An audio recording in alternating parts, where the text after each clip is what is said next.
Hello friends, एक बार स्वागत है आपका शंकर ट्यूटोरियल में।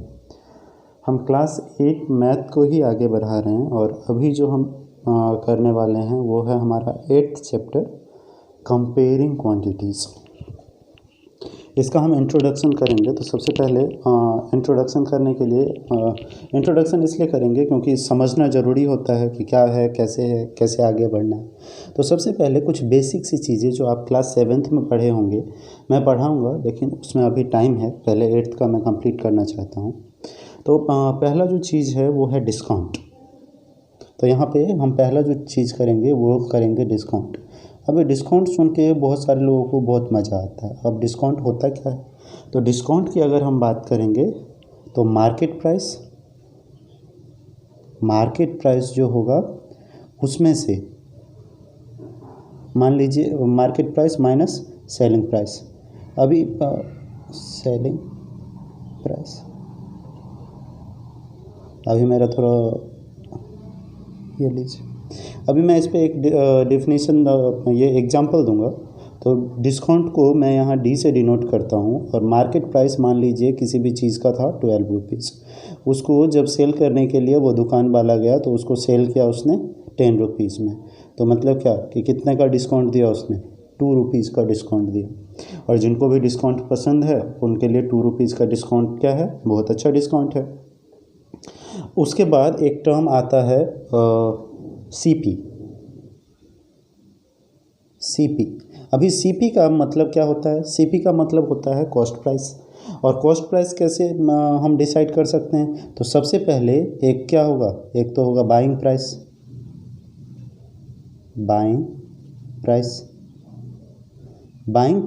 Plus overhead expenses. अब ओवरहेड एक्सपेंसेस का डिफिनीशन अगर आपसे पूछे कोई तो क्या हो सकता है? तो ओवरहेड एक्सपेंसेस को कोई भी डिनोट कर सकता है कैसे? मान लीजिए कि आपने कोई एक केजी आलू खरीदा 10 रुपये का, और आपको उसको, ये सिर्फ एग्जांपल है तो आप इसको इतना सीरियसली नहीं लीजिएगा। 1 किलो आलू खरीदा और उसको आपने ऑटो या किसी चीज़ में घर तक लाया या कैब में किसी चीज़ में घर तक लाया, तो उसका खर्चा मान लीजिए पर केजी आलू का खर्चा आपका पड़ गया 1.5 रुपीज़। ये ट्रांसपोर्टेशन कॉस्ट था। फिर आपने आके उसको घर में रखा, या कोई बिजनेसमैन है उसको क्या करेगा? कोल्ड स्टोरेज में रखेगा। तो कोल्ड स्टोरेज में रखने के लिए उसको लगा 0.5 पैसा उस आलू को स्टोरेज में रखने के लिए। तो टोटल इसका खर्चा कितना हो गया आलू पे? 12 रुपीज़। तो ये तो हो गया उसका कॉस्ट प्राइस। अब इसके ऊपर अगर उसको बेनिफिट चाहिए तो बेनिफिट प्राइस लगा, मतलब बेनिफिट जितना भी चाहिए तो मार्केट रेट के हिसाब से उतना लगाना पड़ेगा। उसके बाद जो एक टर्म होता है आपका वो होता है सेल्स टैक्स। ये कोई अगर होटल वगैरह में या कोई सामान अगर आप ख़रीदते होंगे तो आपको पता होगा, ये होता है सेल्स टैक्स। उसमें आपको ये ऐड करके देता है। तो सेल्स टैक्स कैसे रहता है? सबसे पहले तो सीपी मतलब क्या? Cost price into rate of sales tax. कितना सेल्स टैक्स? 2%, 4%, 10%। तो rate of sales tax upon क्या? 100। तो मान लीजिए किसी चीज़ का कॉस्ट प्राइस था 100 रुपीज़, यहीं पे मैं एक एग्जांपल भी कर देता हूँ, और रेट ऑफ सेल्स टैक्स था मान लीजिए 10% और अपॉन 100। तो 100 से 100 कट गया तो सेल्स टैक्स कितना हो गया? 10%। अभी ये मैंने यहाँ पे 100 ही लिया था, इसलिए अपना कैलकुलेशन तो बहुत ईजी हो गया। बट जब हम बड़े नंबर्स लेंगे या कोई नंबर रहेगा 102 मान लीजिए 122, तब हमें कैलकुलेशन करना पड़ेगा। तो अभी हम सिर्फ समझ रहे हैं, इसके लिए मैं इजी एक्सप्लेनेशन ले रहा हूँ। अभी उसके बाद अभी हमने यहाँ पे डिस्काउंट देखा था। तो डिस्काउंट परसेंट भी होता होगा, आप लोग किसी मॉल में या कहीं पे जाते होंगे तो वहाँ पे लिखा हुआ दिखता होगा 10% फ्लैट डिस्काउंट। अभी वो 10% डिस्काउंट कैसे निकालने का? तो सबसे पहले तो डिस्काउंट कितना दिया हुआ है, कितना नंबर दिया हुआ है, तो आप जनरली देखते होंगे क्या लिखा रहता है? Up to 50% discount. मतलब क्या? ये 1% से लेके 1% भी दे सकता है वो आपको, और 50% भी दे सकता है प्रोडक्ट टू प्रोडक्ट। तो discount into 100 upon market price.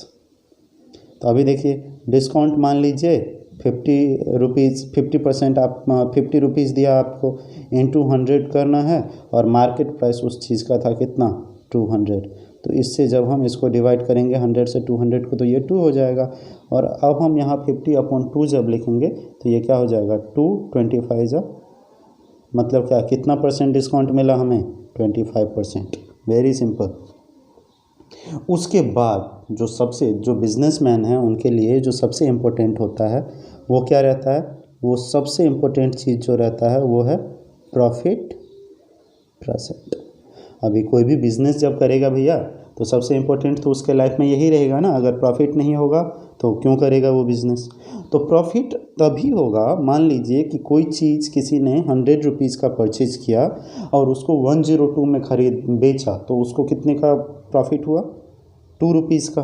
तो प्रॉफिट परसेंट होने के लिए क्या इम्पोर्टेंट है कि आपका जो सेल्स प्राइस है वो कॉस्ट प्राइस से ज़्यादा होना चाहिए। वेरी सिंपल, कि सेल्स प्राइस अगर कॉस्ट प्राइस से ज़्यादा है तो आपको प्रॉफिट होगा। इसका डेफिनेशन क्या होता है, तो इसमें सबसे पहले निकालते हैं हम प्रॉफिट परसेंट। जब हमें निकालना होता है तो कुछ इसमें अलग अलग फार्मूले होते हैं। तो उसमें पहला होता है एसपी। एसपी का मतलब होता है सेलिंग प्राइस। तो यहाँ पे मैं सिर्फ आपको फार्मूला दे रहा हूँ, इसको आप याद कर लीजिएगा। और जब हम चैप्टर में जाएंगे तब हम क्वेश्चन करेंगे एक्सरसाइज में, और उसके बाद जब एक्सरसाइज हो जाता है, जब आप लोग अच्छे से सब्सक्राइब करेंगे, कमेंट करके मुझे बताएंगे, उसके बाद मैं इसी में आपको एग्जाम्पलर करके बताऊंगा। और अदर पब्लिकेशन जो हैं जैसे RD शर्मा हैं, RS अग्रवाल हैं, इन सब के बुक का भी सॉल्यूशन दूंगा यहाँ पे। बट वो आप सबको मुझे कमेंट बॉक्स में बताना होगा कि आपको क्या चाहिए क्या नहीं। तो ये मान लीजिए कि 100, इसका फॉर्मूला है 100 plus profit percent upon what, upon 100 और इनटू सीपी का मतलब क्या, सीपी का मतलब मैंने बताया था, कमेंट में बताइए आप लोग। सीपी का मतलब मैंने बताया था क्या, कॉस्ट प्राइस। तो ये तो हो गया से एसपी मतलब क्या, सेलिंग प्राइस। उसके बाद नेक्स्ट मैं क्या निकालूंगा, सीपी। तो सीपी निकालने के लिए भी फार्मूला है अपने पास। सीपी निकालने के लिए क्या फार्मूला है, SP into 100 upon 100 plus profit percent. अब देखिए प्रॉफिट परसेंट, इसी फार्मूले को इधर घुमा के लिख दिया गया है, कुछ भी डिफरेंस नहीं है। अब हम बात कर रहे थे किस चीज़ की, प्रॉफिट परसेंट की। प्रॉफिट परसेंट बहुत इंपॉर्टेंट होता है। प्रॉफिट परसेंट अगर निकालना है, बिना प्रॉफिट का तो कुछ होता ही नहीं है भैया। तो प्रॉफिट अगर निकालना है, प्रॉफिट निकालना है हमें, तो कैसे निकालेंगे, प्रॉफिट परसेंट मतलब कितना परसेंट प्रॉफिट हुआ, profit percent into cost price upon 100। और अगर सिंपली अगर मुझे प्रॉफिट को देखना है तो मैं इस पार्ट में थोड़ा सा लिख देता हूँ आपके लिए। तो प्रॉफिट अगर देखना है तो प्रॉफिट इक्वल्स टू क्या हो जाएगा, प्रॉफिट, मार्किंग कर देता हूँ नहीं तो आप लोगों के लिए कन्फ्यूजन हो जाएगा। तो प्रॉफिट अगर देखना है तो प्रॉफिट सिंपली मैं बोल सकता हूँ कि जैसे मैंने आप लोगों को बताया था, selling price minus cost price. कि मान लीजिए कि कोई भी चीज़ किसी दुकान वाले ने 100 रुपये का ख़रीदा और उसको बेचा कितने में, 102 में, तो उसको प्रॉफिट कितने का हो गया, 2 रुपीज़ का। Very good. अभी हम यहाँ पे निकालेंगे। अभी देखिए प्रॉफिट का आपको 3 फार्मूला मिलने वाला है। 2 फार्मूला प्रॉफिट का मिला और 1 फार्मूला आपको मिल रहा है किस चीज़ का, प्रॉफिट परसेंट का। तो इसमें क्या हो जाएगा, प्रॉफिट अपॉन सीपी और इंटू 100। तो ये हो गया आपके प्रॉफिट परसेंट का फॉर्मूला। उसके बाद जो नेक्स्ट होता है, अब सिर्फ प्रॉफिट तो होता नहीं, सबको कोई दुकान खोला और उसको सिर्फ प्रॉफिट हो रहा है, इट मीन्स समथिंग रॉन्ग। सिर्फ प्रॉफिट तो होता नहीं है भाई साहब, आप कितना भी मेहनत कर लो, लॉसेस भी होते हैं। तो अब हम बात करते हैं किस चीज़ का, लॉस का। ठीक है, अब हम बात करेंगे लॉस का। तो लॉस में भी सेम सारे एसपी निकालना पड़ेगा हमें, सीपी निकालना पड़ेगा, लॉस निकालना पड़ेगा। लॉस का दूसरा फार्मूला हम देंगे और उसके बाद लॉस परसेंटेज निकालेंगे। तो सिमिलरली आइए पहला मैं क्या करूँगा, इसमें लॉस में भी एसपी आपको निकाल के दूंगा। तो एसपी क्या, एसपी मतलब सेल्स प्राइस। तो एसपी निकाल के दूंगा, इसका मतलब क्या कि 100 एसपी अगर निकालना है तो 100 minus loss percent upon 100 into CP.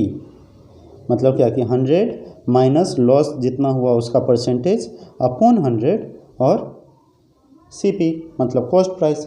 उसके बाद ये तो था अपना SP। उसके बाद अगर हमें निकालना है CP मतलब क्या कि कॉस्ट प्राइस अगर हमें निकालना है तो कॉस्ट प्राइस कैसे निकलेगा, सिंपल, कोई भी कुछ है नहीं इसमें, SP इंटू 100 और ये जो 100 माइनस लॉस परसेंट है वो क्या हो जाएगा, नीचे आ जाएगा, 100 माइनस लॉस परसेंट। उसके बाद ये तो अभी तक हमने क्या क्या देख लिया, SP देख लिया, CP देख लिया। प्रॉफिट में हमने प्रॉफिट देखा था, तो लॉस में हम क्या देखेंगे, डेफिनेटली लॉस ही देखेंगे और क्या देख सकते हैं। और लॉस वर्ड सुन के जो बिजनेसमैन का हाल होता है भाई साहब पूछिए मत, हालत ख़राब हो जाता है।